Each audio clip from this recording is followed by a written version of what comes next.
At Phil Long Ford Motor City, we've been around for 80 years. That's like 560 in dog years. Basically, we're the top dogs of Colorado. And thanks to our deals, selection, and service, we've earned some pretty loyal customers. And our GM, Mark, he's the most loyal guy I know. Even after I chewed up his shoe, it was delicious. Great trucks, amazing deals, and belly rubs for dogs. Come see why Colorado drives Phil Long Ford Motor City. Hey guys, where's my shoe?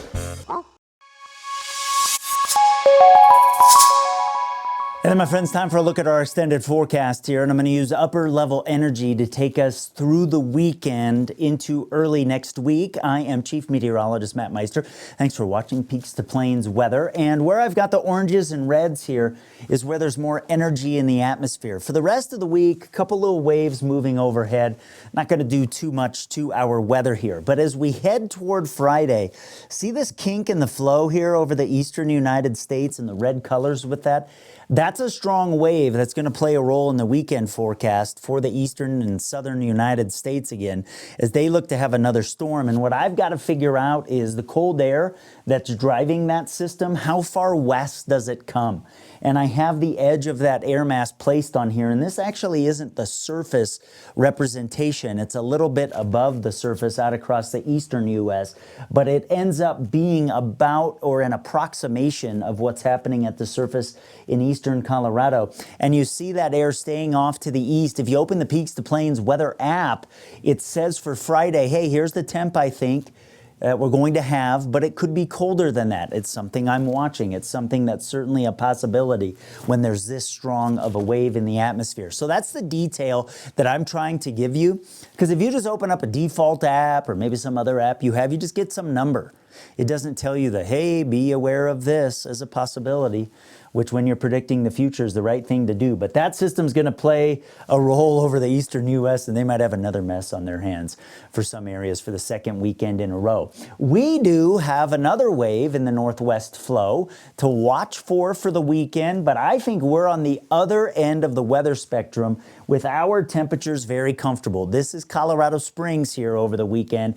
I think we'll be in the 50s both days. I think that wave is too far away to do much to us. We're still sitting between this ridge over the west and this trough over the eastern United States. But watch what happens into early next week. We get a wave that breaks that ridge down, and as we head from Monday into Tuesday, we've got some energy west of us. There's a nice little kink here in the black lines, and so there's something to watch.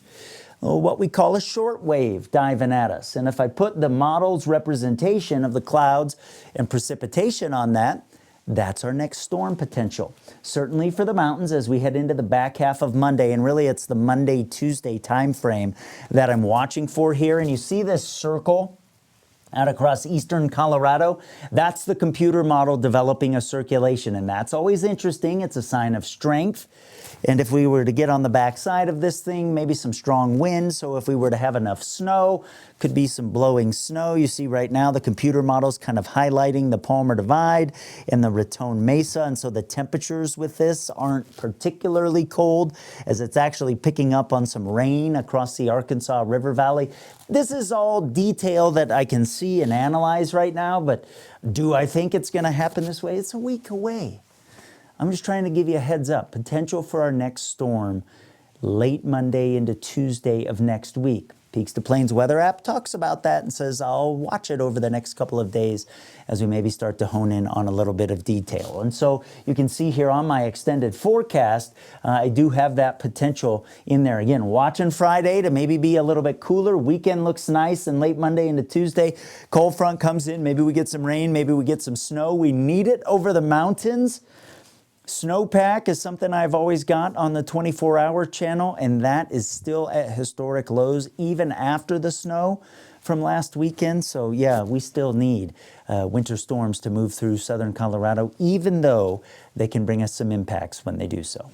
Have a good day.